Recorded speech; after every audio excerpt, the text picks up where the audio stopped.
अनुराग जी, एक साल बाद फिर से इंडिया न्यूज़ मंच पे आपका बहुत बहुत स्वागत।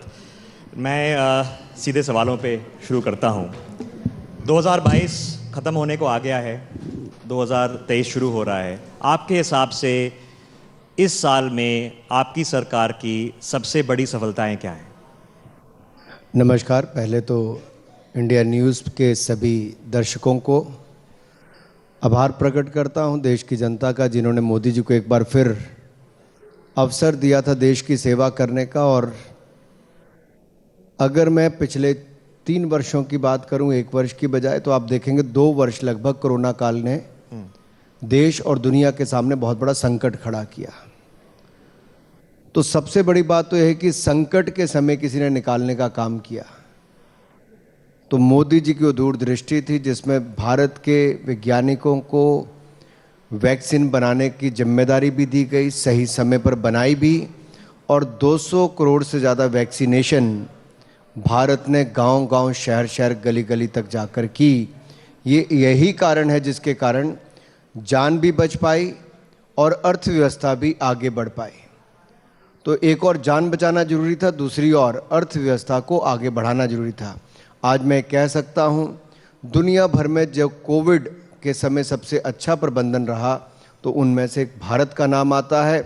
और आज दुनिया की बड़ी अर्थव्यवस्थाओं में सबसे तेजी से बढ़ने वाली अर्थव्यवस्था कोई है तो भारत बनकर उभरी है। ये सरकार की एक बहुत बड़ी उपलब्धि है। दूसरा, अगर आप तुलना करके देखेंगे महंगाई पर, जिन देशों में 40 वर्षों तक कोई महंगाई नहीं देखी, वहाँ पर भी 4-5 गुना ज़्यादा महंगाई है। अमेरिका, यूरोप, जापान से लेकर सब तरफ यही हाल है। लेकिन भारत में उस पर भी अंकुश लगाया गया, कंट्रोल में रखी गई। ये भी अपनी तरफ से प्रयास किए गए। दुनिया भर में उद्योगों पर संकट है, लेकिन भारत में विदेशी पूंजी निवेश पहले से ज़्यादा बढ़कर आ रहा है। तो यहाँ पर वो भी हो रहा है। और जिस जगत से, मैं खेल जगत से आता हूँ, जिसकी एक और जिम्मेदारी भी है, अगर देखा जाए तो भारत ने टोक्यो में 7 ओलंपिक्स मेडल जीते, पैरालंपिक्स में 19 मेडल जीते, डेफ ओलंपिक में 16 मेडल जीतकर आज तक के सबसे ज़्यादा मेडल जीतने का काम किया। तो थॉमस कप में भी आज तक कभी गोल्ड मेडल नहीं मिला था। भारत की टीम ने गोल्ड मेडल भी जीता। और IBA women world boxing championship में निखिल जरीन ने गोल्ड, तो हरियाणा से प्रवीण ने और मनीषा मौन ने ब्रॉन्ज मेडल जीतने का काम किया। तो मैं तो लंबी लिस्ट गिना सकता हूं सरकार की, लेकिन करके लिस्ट देखते हैं। क्या कोविड की मारामारी, उसका शंका, उसका डर अभी चाइना में चल रहा है, चीन में चल रहा है, मैं उसके बारे में आपसे चर्चा करूंगा। लेकिन एक जो खौफ और डर में देश रहता था कि किसी भी शहर में, मैं सिर्फ जम्मू कश्मीर की बात नहीं कर रहा हूँ, बड़े बड़े शहरों में, मुंबई, दिल्ली, जो आतंक का डर रहता था, ये आतंक का डर शहरों से कम हो गया है। आप आंकड़ों की बात कर रहे थे, ये टेररिज्म में क्या हमने आतंक का मुकाबला करने में हमने क्या दिखाया है, क्या संकल्प दिखाया है और क्या रणनीति दिखाई है? ऋषभ जी, आपने बहुत महत्वपूर्ण सवाल किया, क्योंकि सुरक्षा चाहे सीमा पर हो या फिर देश के अंदर आंतरिक सुरक्षा की बात की जाए, आतंकवाद, नक्सलवाद के खिलाफ ज़ीरो टॉलरेंस पॉलिसी लाने का काम मोदी सरकार ने किया। और नक्सलवाद, आतंकवाद को जड़ से ख़त्म करने के लिए जो भी कदम उठाने थे, हमारी सरकार ने उठाए। और जो लोग इन हमलों में शामिल थे पूर्व की सरकारों के समय भी, उनके खिलाफ उस समय कभी कड़ी कार्रवाई नहीं की गई। 26/11 का हमला हुआ, उस समय की सरकार चुप बैठी रही। लेकिन जब मोदी सरकार आई तो सर्जिकल स्ट्राइक हो या बालाकोट स्ट्राइक हो, घर में घुसकर मारने का काम भी किया है। और संदेश स्पष्ट दिया है कि अगर आंख उठाकर देखोगे, भारत के लोगों को तकलीफ देने का प्रयास करोगे तो उसका कड़ा जवाब दिया जाएगा। और यही नहीं, कानून बना के भी यूएपीए कानून को और मजबूत किया गया ताकि आतंकवादियों के खिलाफ कड़ी से कड़ी कार्रवाई हो सके। एनआईए के अमेंडमेंट बिल लेकर आए ताकि उसको ट्रूली फेडरल एजेंसी बनाया जा सके। आज एनआईए, मान लीजिए आपका ड्रग्स का कोई केस है, आतंक का कोई केस है, तो दूसरे देश में जाकर भी जांच कर सकती है। जैसे एफबीआई वहाँ पर एक ताकतवर संस्था यूनाइटेड स्टेट्स में है, भारत की एनआईए भी उसी तर्ज पर एक सशक्त संस्था को खड़ा किया गया। अब आंकड़ों की अगर ऋषभ जी बात करें तो जैसे पूर्वोत्तर भारत की मैं पहले बात करता हूं, क्योंकि उस और भारत के पूर्व की सरकारों का बहुत ध्यान नहीं जाता था।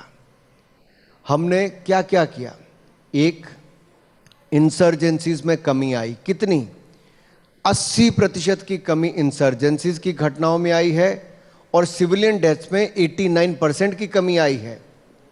और ये लगातार प्रयास हुए जब नक्सलवाद के खिलाफ, LWE के खिलाफ लगातार भारत सरकार ने काम किया। दूसरा, peace treaties, Bodo peace treaty से लेकर NFLT जो त्रिपुरा में पीस ट्रीटी हुई या बाकी रियांग वाली सब कुछ हुई हैं, ये 7 पीस ट्रीटीज के कारण बहुत बड़ा बदलाव आया वहाँ पर। फिर 6000 मिलिटेंट्स ने अपने हथियार डाले हैं, समर्पण ये किया है। और इसमें कारण क्या है? सरेंडर क्यों किया? क्योंकि हमारे जो सुरक्षा बल थे उसके पीछे सरकार खड़ी थी और कड़ी कार्रवाई हो रही थी। Armed forces special protection act, इसको कम करने की या खत्म करने की बात नॉर्थ ईस्ट से बार बार उठती थी। आज मैं कह सकता हूं त्रिपुरा में, मेघालय में पूरी तरह से ही अफ्स्पा को वापस ले लिया गया। 60% असम में कम कर दिया गया। अरुणाचल प्रदेश में मात्र 3 जिलों में बचा है और नागालैंड और एक और राज्य में मात्र 15 ऐसे पुलिस स्टेशन है जिनको भी डिस्टर्ब एरिया से अनुराग बाहर जी, करने क्या का हम काम आशा रख सकते हैं कि आने वाले कल में, कुछ ही सालों में, नक्सलवाद, वामपंथी नक्सलवाद इस देश में समाप्त हो जाएगा? मैं इस मंच से, आपके इंडिया न्यूज़ के मंच से कह सकता हूं, नक्सलवाद को जड़ से खत्म करने के लिए सरकार ने प्रण लिया है और उसके खिलाफ कड़ी से कड़ी कार्रवाई हो रही है।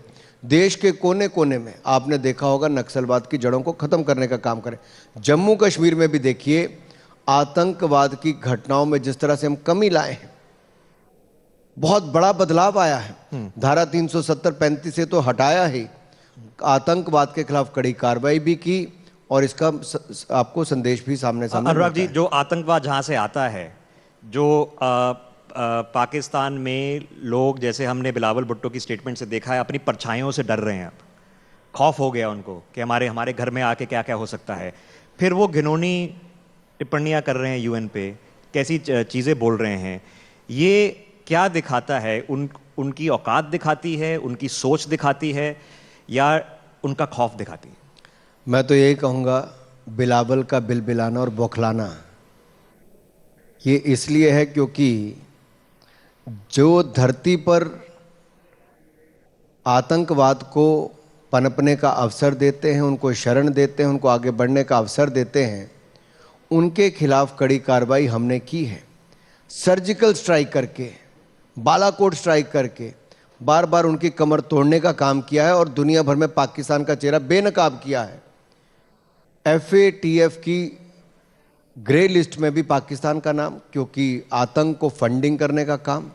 हमने जब भारत में 90वीं इंटरपोल जनरल असेंबली दिल्ली में की तो उसमें बड़ा स्पष्ट कहा, ट्रैक, ट्रेस एंड टारगेट, आतंकवाद को जड़ से खत्म करना। और ये आतंकवाद और जब 3rd मिनिस्ट्रियल कॉन्फ्रेंस यहां पर की, हाँ जी, तब यही चला, नो मनी फॉर टेरर, कि आतंक के लिए पैसा नहीं होने देंगे, चाहे वो ड्रग से आता हो या कुछ देश अलग अलग दृष्टि से। और हमने, हमारी मार्गदर्शन में UNSC पे भी इस पे मीटिंग होगी। आतंकवाद को हम वापस विश्व गुरु के नाते विश्व एजेंडा पे वापस ला रहे हैं। चीन पे 2-3 सवाल करूंगा। एक तो जो हादसा हुआ है उस पर बड़ी पॉलिटिक्स चल रही है तवांग पे, आपको पता है कि सोल्जर्स की पिटाई होती है, ऐसा होता है, ऐसा होता है। ये पॉलिटिक्स सही है? क्योंकि सवाल किए जा रहे हैं कि सीधा ऑपोजिशन भी, आप तो हमारी जवानों पे सवाल खड़े कर रहे हो। ये सरकार पे सवाल है या जवानों पे सवाल है? मेरा सिर्फ एक बात का संकेत मैं आपके सभी दर्शकों के सामने रखना चाहता हूं। क्या कांग्रेस ने बार बार भारतीय सेना की क्षमता पर प्रश्न चिन्ह खड़े नहीं किए? क्या भारतीय सेना को अपमानित करने का काम कांग्रेस ने बार बार नहीं किया? और मैं आपको उदाहरण देके बताना चाहता हूं। डोकलाम की घटना हुई, रक्षा मंत्री देश के बॉर्डर पर गए, प्रधानमंत्री देश के बॉर्डर पर गए, सेना के जवानों का मनोबल बढ़ाया और भारतीय सेना ने अतिक्रमण करने वालों को मुंह तोड़ जवाब दिया और भारत का 1 इंच हिस्सा भी ना कोई ले पाया है, ना किसी को ले जाने देंगे। लेकिन कांग्रेस अपने मंसूबों से बाज नहीं आती। डोकलाम की घटना के समय राहुल गांधी चीन के अधिकारियों के साथ क्या खा रहे थे, क्या पी रहे थे, किस पे चर्चा कर रहे थे, ये देश जानना चाहता है, क्या बताएंगे? लेकिन इसमें जो डोनेशन की चर्चा हुई है, इस पे इन्वेस्टिगेशन करेंगे आप? एक बोलना होता है और इन्वेस्टिगेशन होना है कि क्या पैसे कहाँ से आए, किसको दिए, किस फाउंडेशन को दिए गए। देखिए ऋषभ जी, आपने थोड़ा सा कहकर छोड़ दिया। मैं तो साफ आरोप लगा रहा हूं और जवाब मांगता हूं कांग्रेस से कि राजीव गांधी फाउंडेशन की क्या मजबूरी थी चाइनीज दूतावास से चंदा लेने की या धन लेने की? क्या ऐसा काम किया उससे? आज देश की जनता पूछती है कि गांधी परिवार की क्या मजबूरी बन गई कि चीन के दूतावास से पैसा लेना, और पैसा किस काम आया? इन्होंने भारतीय सेना के पक्ष में तो एक बात नहीं आज तक कही, लेकिन चीन की बार बार बात करते हैं। भारतीय सेना को बदनाम करने का काम करते हैं। ओके, मैं तो यही कहूंगा अनुराग जी, राहुल जी, ये पुरानी भारतीय सेना नहीं है जिसको आपने और आपकी सरकार ने ना स्नो सूट दिया था, ना स्नो बूट दिए थे, ना बुलेट प्रूफ जैकेट दी थी, ना लड़ाकू विमान दिए थे। ये नरेंद्र मोदी जी की सरकार है जिसने राफेल विमान भी दिया, 2 लाख बुलेट प्रूफ जैकेट भी दी, लेटेस्ट हथियार भी दिए, और अब 400 आइटम्स दुनिया से नहीं लेते, हिंदुस्तान के अंदर हम रक्षा उपकरण को बनाते भी हैं और दुनिया भर को सप्लाई करने का काम भी भारत ने किया है। हम सब ने मिस कर दिया, 36 के 36 रफाल सारे आ गए हैं। चीन की चर्चा है अनुराग जी, तो आपके मंत्रालय में आता है जो प्रोपेगेंडा मशीनरी चल रही है यूट्यूब पे, ऑनलाइन हम देखते हैं पाकिस्तान चीन से हैंडल जो प्रोपेगेंडा बिल्कुल अल्पशब्द चीजें बोल रहे हैं और बिल्कुल झूठ बोल रहे हैं, इसको कैसे टैकल किया जाए? देखिए, आईटी कोड ऑफ एथिक्स जो बना है उसमें जो न्यूज़ का कंटेंट या ओटीटी पर एंटरटेनमेंट का कंटेंट भी है वो आईएनबी मंत्रालय के अंतर्गत आता है।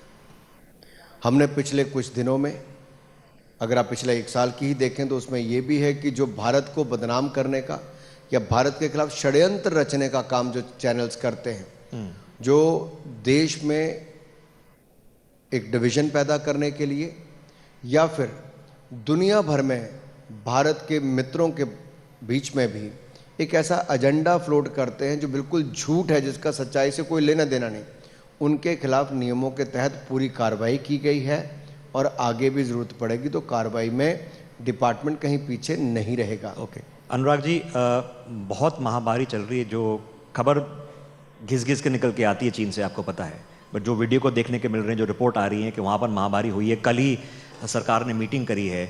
अपने देश को हम कैसे बचाएं और क्या सबक दिया है हमने, लेसन दिया है विश्व को कि जो चीन अंडर अ कम्युनिस्ट डिक्टेटरशिप क्या हालत होगी 3 साल बाद, और भारत की हालत क्या है, लेकिन आगे चलते हुए अपने आप को कैसे बचाएं, फ्लाइट्स बैन करें, लोगों को रोकें, कैसे करें? मुझे लगता है कोविड के समय पहले तो मैं हिंदुस्तान की जनता का आभार प्रकट करता हूं कि जिन्होंने लगातार जो भी सरकार ने कोविड प्रोटोकॉल बनाए उसका पालन किया। कुछ लोगों ने तो उस समय भी जनता को भय फैलाने का काम किया, भ्रमित करने का काम किया, और यहाँ तक कह दिया कि वैक्सीनेशन लगवाने का फ़ायदा नहीं, इससे ना जाने क्या हो जाएगा। लेकिन मोदी जी ने उस समय भी जनता में जागरूकता फैलाई और यही कारण है कि 200 करोड़ से ज़्यादा वैक्सीनेशन हुई और देश की जनता ने कोविड प्रोटोकॉल को फॉलो किया। तो भारत में औसत जो है पर कैपिटा अगर हम बात करें तो उस दृष्टि से मृत्यु दर पूरी दुनिया में सबसे कम वाले देशों में भारत है। कोविड प्रबंधन में सबसे अच्छा कहीं पर काम हुआ तो उसमें एक भारत है। सबसे ज़्यादा वैक्सीनेशन लगाने में किसी देश का नाम आता है तो भारत है। तो मैं तो यही कहूँगा, अब भी जो नए कोविड प्रोटोकॉल आएंगे उसकी पालना हर कोई करे तो उसका लाभ हमें मिलेगा कि हम संक्रमण को फैलाएंगे नहीं बल्कि देश को बचाने का काम करेंगे। Okay, will have to watch and wait on this one. आजकल जो पॉलिटिकल चर्चा चल रही है, पार्लियामेंट संसद अभी चल रहा है, आपने सुना है लटके झटके कुत्ते बिल्ली चूहे की बातें चल रही हैं। यहाँ पर बड़े नेता आ रहे हैं, खड़गे जी भी आ रहे हैं, क्या कहना चाहेंगे आपको? देखिए, पहली बात तो यह है कि ये भाषा का उपयोग हो क्यों, यानी कि आपके पास मुद्दे ही खत्म हो गए, सरकार के खिलाफ बोलने के लिए कुछ नहीं। आपके नेताओं की सोच क्या है ये उससे भी पता चलता है। मैं उत्तर प्रदेश के चुनाव का सह प्रभारी था, विधानसभा के चुनाव का, तो प्रियंका जी के बड़े बड़े होर्डिंग लगे होते थे, बेटी हूं लड़ सकती हूं। पता नहीं वो बेटी कहाँ है जो लड़ने की बात करती थी। क्योंकि राजस्थान के हर तीसरे दिन की रिपोर्ट है किसी बेटी के साथ बलात्कार होता है, हत्या होती है। राजस्थान से आवाज़ आती है कि किसी का गला काट दिया जाता है। कांग्रेस शासित राज्यों में दलित या फिर अन्य महिलाओं के साथ जो घटनाएं हुई, तो प्रियंका गांधी जी हमें कहीं नज़र नहीं आई। क्या ये चुनाव से चुनाव तक ही दिखती हैं? क्या बेटी इनको केवल एक ही जगह की बात नज़र आती है, या ये अपने ऊपर बात करती हैं अपनी पार्टी के अंदर या अपने परिवार के अंदर कि बेटी हूँ, लड़ सकती हूँ? किसके बारे में कहना चाहती हूँ? किसी बेटी के लिए मैंने इनको खड़े होते नहीं देखा है। ये केवल राजनीति करने के लिए कहीं ना कहीं जाती हैं, बाकी जगह से गायब नज़र आती हैं। इसलिए और चूहे कुत्ते वाले बयान पे तो मुझे लगता है खड़गे जी को केवल भारतीय जनता पार्टी नहीं, देश से माफ़ी मांगनी चाहिए। एक ऐसे राजनीतिक दल के राष्ट्रीय अध्यक्ष होकर इस तरह की भाषा, मुझे लगता है वो कहीं ना कहीं सुर्खियों में बने रहने के लिए इस तरह की भाषा का प्रयोग करते हैं कि कभी कुत्ता का नाम लेके बोल दो, कभी चूहे का नाम लेके बोल दो, तो 2-4 दिन न्यूज़ में बनेंगे और क्या होगा। ओके, समय कम है अनुराग जी, इसलिए मैं थोड़े सवाल करूंगा। G20 की भारतीय प्रेसिडेंसी 1 साल है, काम शुरू हो गया है। देश में इसमें एक्साइटमेंट, जागरूकता कि G20 क्या है, इतनी बड़ी चीज़ क्या है, हम कहाँ थे, कहाँ आ गए हैं। मोदी जी के नेतृत्व में, उनकी स्टैंडिंग पे, उनकी इज़्ज़त में आपको देख रहा है कि उन्होंने अभी व्लादिमीर पुतिन से बात करी, उनको दोनों हर तरफ से इज़्ज़त मिल रही है, देश को इज़्ज़त मिल रही है। ये G20 की एक्साइटमेंट कैसे जनरेट करें? देखिए, ये हमारे लिए बहुत बड़ा पल है जी। मुझे लगता है G20 की प्रेसिडेंसी भारत को मिलना, इसको तो उत्सव के रूप में मनाना चाहिए। दुनिया के देशों में भारत ने जो अपनी पहचान पिछले 7-8 वर्षों में बनाई है, वो अद्भुत है। उसकी प्रशंसा हर तरफ होती है। कोविड का उल्लेख आता है तब होती है, आतंकवाद के खिलाफ कदम जो भारत ने उठाए उस पर प्रशंसा होती है, योग को दुनिया के कोने कोने तक पहुंचाया उसकी प्रशंसा होती है। इंटरनेशनल मिलेट ईयर 2023 को बनाने के लिए ये दुनिया भर में भारत के छोटे और सीमांत किसानों के अनाज को एक्सपोर्ट करके पहुंचाने का और पोषक आहार देश भर में पहुंचाने के लिए मिलेट का बहुत बड़ा उपयोग होगा। आप देखेंगे इस पर बहुत जागरूकता आएगी। ऐसे G20 की प्रेसिडेंसी आना, ये भारत के लिए गौरव की बात है। 200 से ज़्यादा ऐसी मीटिंग्स भारत में 1 वर्ष के अंदर होगी, यानी कि लगभग हर दूसरे दिन कहीं ना कहीं कोई बैठक हो रही है। हर राज्य में होगी, तो हर राज्य में उत्साह है। चाहे विपक्ष की सरकार हो, उसको भी अपने कला, संस्कृति, साहित्य और गौरवशाली इतिहास को बढ़ चढ़कर दुनिया को बताना चाहिए। ये जो दुनिया भर के 1 लाख से ज़्यादा लोग अगले 1 वर्ष के अंदर हिंदुस्तान आएंगे, ये बहुत उच्च कोटि के विद्वान से लेकर बाकी लोग हैं, अधिकारी हैं, कर्मचारी होंगे, नेता होंगे। ये भारत की एक बहुत अच्छी छवि लेके, यहाँ से बहुत अच्छी यादें लेकर वापस जा सकते हैं और भारत के एक तरह से ब्रांड एम्बेसडर दुनिया भर में बन सकते हैं कि भारत में क्या क्या है। देखिए, हमारे जितने आपके यहाँ पे नौजवान बैठे, मैं सबसे भी कहना चाहता हूँ, इन्होंने भी 7 राज्य भी नहीं देखे होंगे। भारत देखना ही अपने आप में बहुत बड़ी बात है। तो दुनिया भर के लोग जब अगर 3-4 राज्यों में भी घूम जाएंगे, उनकी कला संस्कृति अलग अलग देखेंगे, तो भारत में बहुत कुछ दिखाने के लिए, टूरिज्म को बढ़ाने का एक बहुत बड़ा अवसर है। वासुदेव कुडुम्बकम और विश्वगुरु का मार्गदर्शन। समय कम है, बट 1-2 सवाल करूंगा। ये जो पठान मूवी की कंट्रोवर्सी है, अब बोला गया कि चिट्ठियां आपको लिखी जा रही हैं, क्या मामला खत्म है या अभी भी चर्चा जायज़ है इस पर?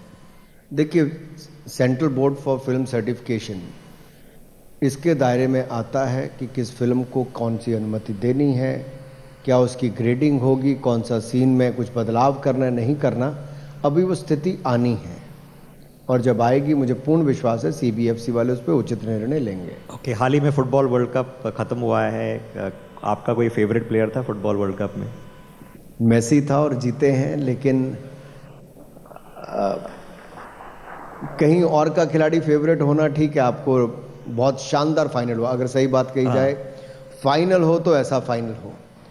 लेकिन दूसरी देखने वाली ये बात है कि हम भारत में भी फुटबॉल को कैसे और लोकप्रिय बना अभी सकते। मोदी जी नॉर्थ ईस्ट से आए हैं कि वहाँ से शुरुआत होगी। हम कब खेलेंगे फुटबॉल वर्ल्ड कप? हम भी खेलेंगे, क्योंकि भारत ने अंडर 17 का वुमेन वर्ल्ड कप करवाया, अंडर 17 का मेंस वर्ल्ड कप कराया। दोनों बहुत सफल हुए हैं। देखिए किसी भी खेल में आपको अंतर्राष्ट्रीय स्तर पे बहुत अच्छा करने के लिए कम से कम 12 से 16 साल का समय कम से कम चाहिए उस स्टेज तक पहुंचने के लिए। और हमारा प्रयास रहेगा कि फुटबॉल को उसी तेज़ी के साथ आगे बढ़ाएं ताकि फुटबॉल जैसे ISL है या आई लीग है, बहुत सारे टूर्नामेंट्स, बहुत पुराने टूर्नामेंट देखेंगे तो डोरेंट कप से लेके आपको बाकी सब सुब्रतो कप तक याद आएंगे कि बहुत अच्छे टूर्नामेंट होते थे। एशिया में भी भारत 50 के दशक में चैंपियन रही, लेकिन उसके बाद क्या हुआ? अब मैं कोई पुरानी सरकारों की खेल नीतियों पर कटाक्ष करने के लिए यहाँ नहीं बैठा, लेकिन मैं ये जरूर कहूँगा कि हमारी सरकार ने आकर, मोदी जी की सरकार ने आकर 840 करोड़ से बजट को बढ़ाकर 3000 करोड़ कर दिया है खेलों की दृष्टि से, ताकि खेलों को बढ़ावा दे सकें। दूसरा, खेलों का आधारभूत ढांचा बनाने के लिए 600 करोड़ पहले खर्च हो रहा था, अब 2700 करोड़ पे हमने उसको किया है।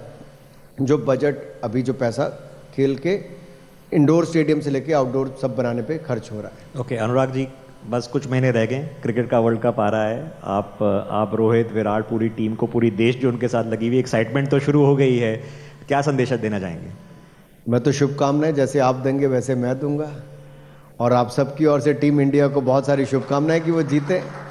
देखिए पीछे भी रंग नीला है, वहाँ मेरी जैकेट का रंग भी नीला है, तो टीम इंडिया उनको भी, नीली जर्सी वालों को बहुत शुभकामनाएं। ओके अनुराग जी, हमारे साथ इंडिया न्यूज़ मंच 2022 का उद्घाटन करने के लिए बहुत बहुत शुक्रिया। It's always good to talk to you sir, thank you for coming. धन्यवाद, मैं भूल गया था कि आपका स्वेटर का रंग भी नीला है।